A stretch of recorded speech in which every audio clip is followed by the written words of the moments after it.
Good afternoon everyone, welcome to today's worked exam answer video, and today I'm having a look at an OCR A question which has been requested by one of my followers on TikTok. So we're going to have a look at a rate equations question which includes thinking about a two-step mechanism for the reaction, which gives us some information as well about the rate determining step. And I do think that these questions are really quite tricky, so it was a brilliant suggestion. And here we go, let's have a think about it together. So the question is about how the rate of reaction is affected by changes in conditions. A student carries out two investigations using the reaction between aqueous thiosulfate ions and aqueous hydrogen ions. So we've then been given the overall equation, reaction 21.1. That's going to be really useful in conjunction with the rate equation for the second part of this question. So that is there for a reason.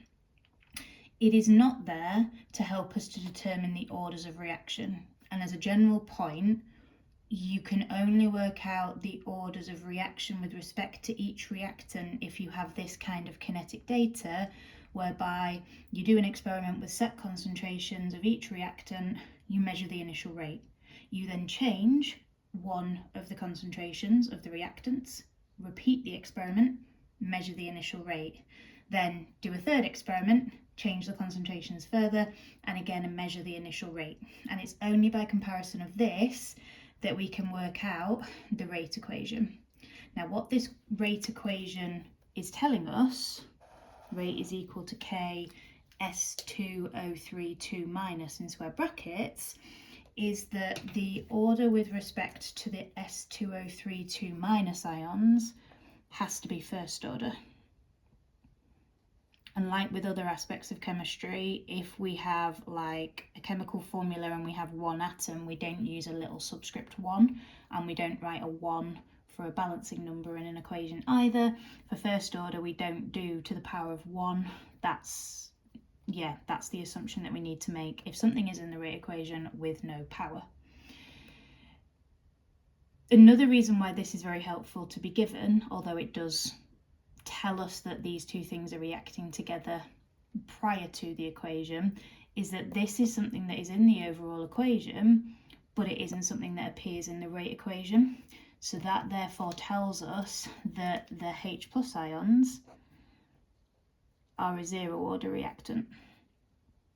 And a zero order reactant would never appear in the rate equation because by definition a zero order reactant has no effect on the rate of the reaction. So if we're saying that the rate is equal to this rate constant K and then whatever we've got for the concentration of the thiosulfate ions, we wouldn't want to put the H plus ions in there because they would actually do nothing to the rate. There's no correlation at all. But it's important that we know that that is a reactant, because if we just saw this as a rate equation, we might think that the only reactant was the S2032 minus, but it isn't. Now we have to use this data to support the student's conclusion that this is what the rate equation actually is. Now it might be that you have this question in reverse and you have to use the data to deduce the rate equation. Here we're just doing it the opposite way around, so we have to prove that this is first order and this is zero order. Now with this experimental data, there should always be two experiments you compare, or you can compare, where only one concentration has been changed, because otherwise we would never be able to deduce the individual orders if everything was changed at the same time. So experiment 1 to 2 is where I'm going to start my comparisons, because in those two experiments the H plus concentration doesn't change, and that means that any change to the initial rate has to be a result of the change to the S2032 minus ion concentration. So between experiment 1 and 2, they decided to half the S2032 minus concentration. And what we can see that that has done to the rate is it's also halved it. So because what we've done to the concentration is matched by the change in the rate, that tells us that that is first order. And that's what I'll put there in a second. Once we've done that, we also then need to prove that the H plus is a zero order reactant. So we now have a bit of choice, because Experiment 3 will definitely need to be used because that's the one where the H plus concentration is different to the other experiments. But in terms of whether we compare experiment 3 to experiment 2 or experiment 3 to experiment 1, it doesn't matter, because we would see a change in H plus if we compared either of those combinations, and the S2032- ion concentration isn't the same in experiment 3 as it is in 1 or 2, so there's no easier option here. I personally am going to compare experiment 2 and 3 just because the maths here is going to be a little bit easier, and also the rows in the table are next to each other, so it just makes life a little bit easier. But you could compare experiment 1 and 3 if you preferred. Now, between experiment 2 and 3, the concentration has been quartered. So we divide the concentration by 4, and that means irrespective of what happens with the H plus concentration, the initial rate would also need to be quartered, or it would also end up being quartered. So that divided by 4 gives me an initial rate of 0.0015. Now, that is the initial rate of reaction that was measured for experiment 3. So even though the H plus concentration has also changed between experiment 2 and 3, it has been halved, there is no change from what the rate would be if only S2032- was changed to what the rate is as a result of both of them changing.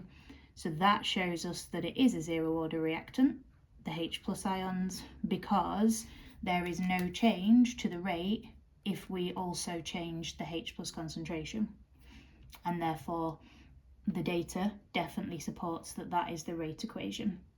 Now, it's a little bit tricky to sort of explain, but essentially we need to just say exactly what we've done in the table there in our answer. So let's try not to overcomplicate it. So I'm going to first of all say which experiments I'm comparing. So comparing experiments 1 and 2. I'm then going to say that the concentration of the S2032- ions is halved, and the initial rate halves. Therefore, S2032- is a first order reactant. And then for the next bit, again, I'll say which experiments I'm comparing. So comparing experiments 2 and 3, the concentration of S2032- ions is quartered, and the initial rate also quarters,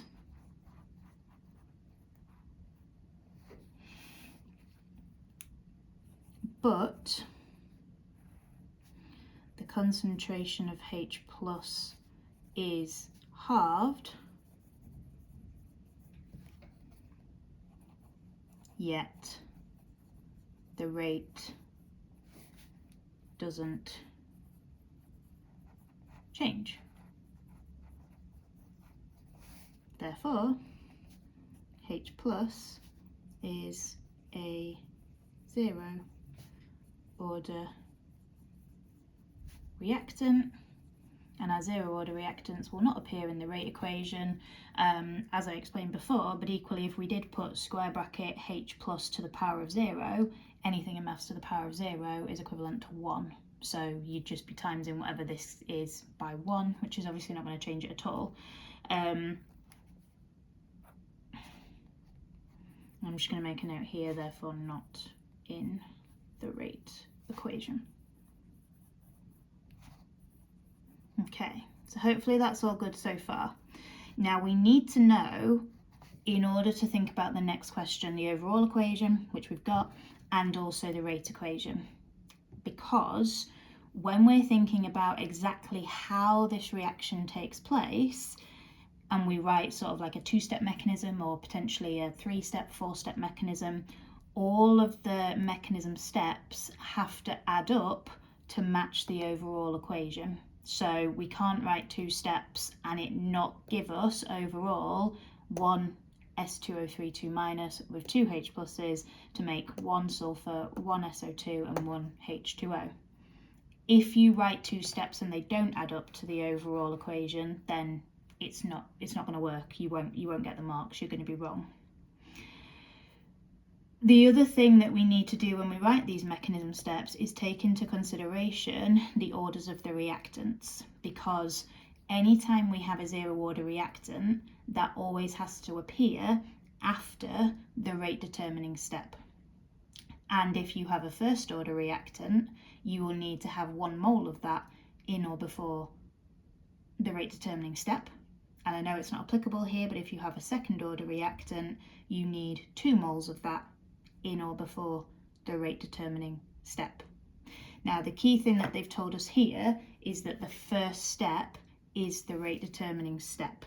So I'm just going to make a little note of that at the side, RDS rate determining step, or you might also see it written as that being the slow step, and then step 2 would be the fast step.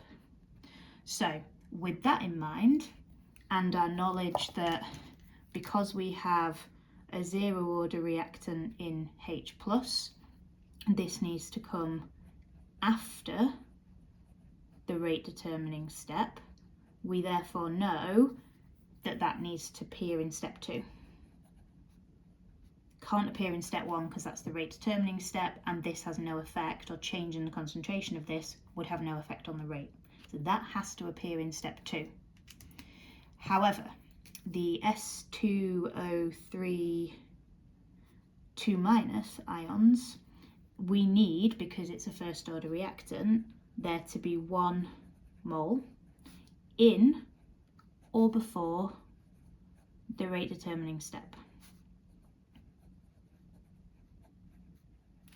Now if the rate determining step is step 1, there can be no before step, so that means we need to have 1 mole in the rate determining step, so our 1 mole of S2O3 2 minus has to be in step 1, and that is something that we can now fill in sort of immediately for each step. Now in terms of how I'm going to do that, I'm also going to compare for the H pluses in particular to the overall equation. So 1 mole of the S2O3 2 minus in step 1. Perfect.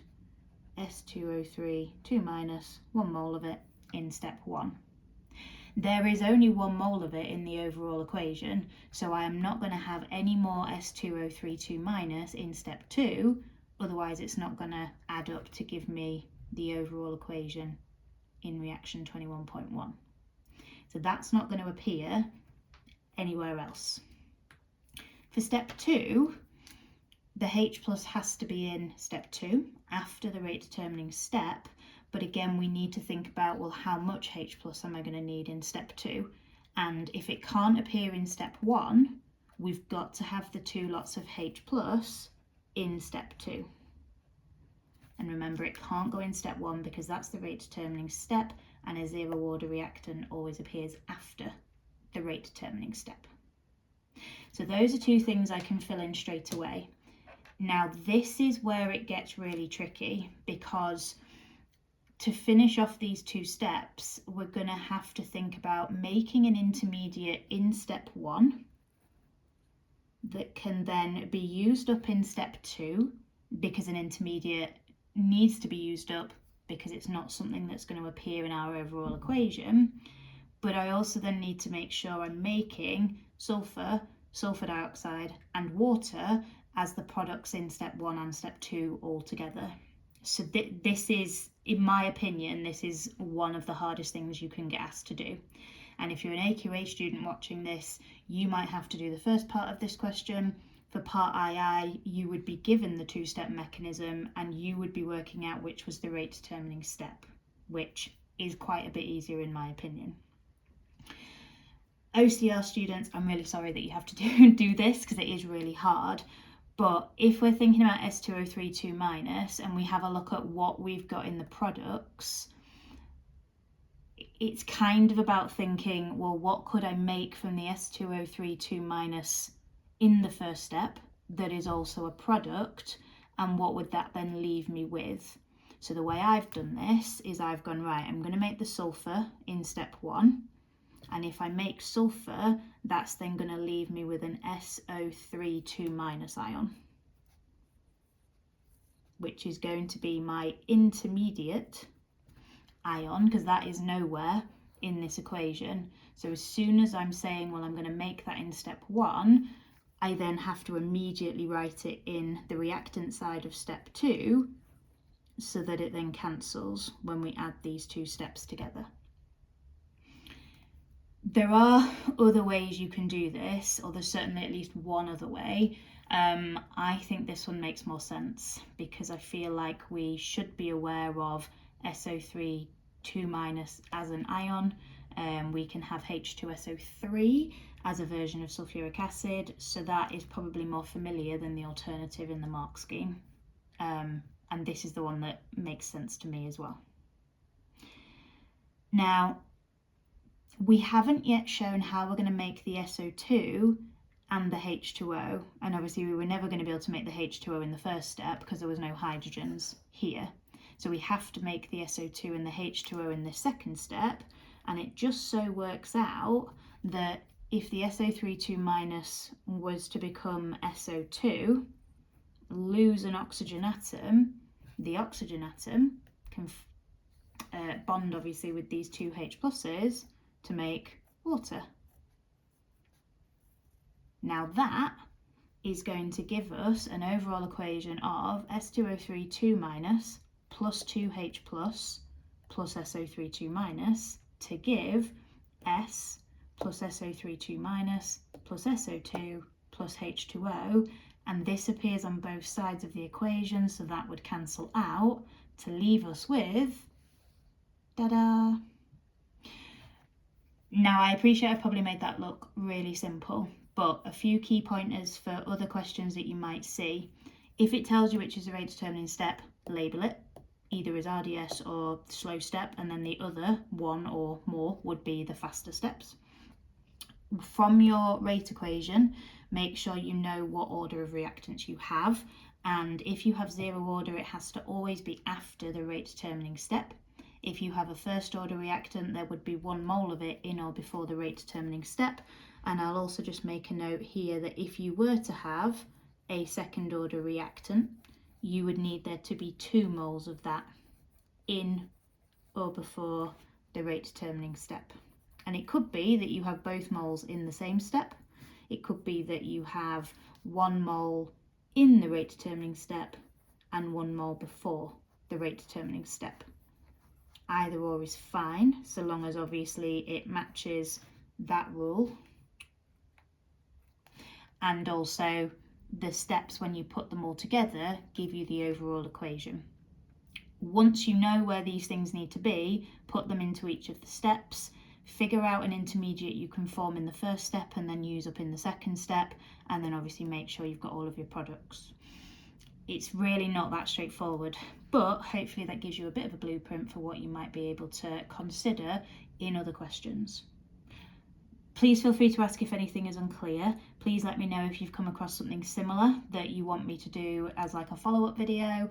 And as always, I'm happy to take any requests for topics and styles of questions moving forwards. Hope that's all right, guys, and I will catch up with you soon. Bye!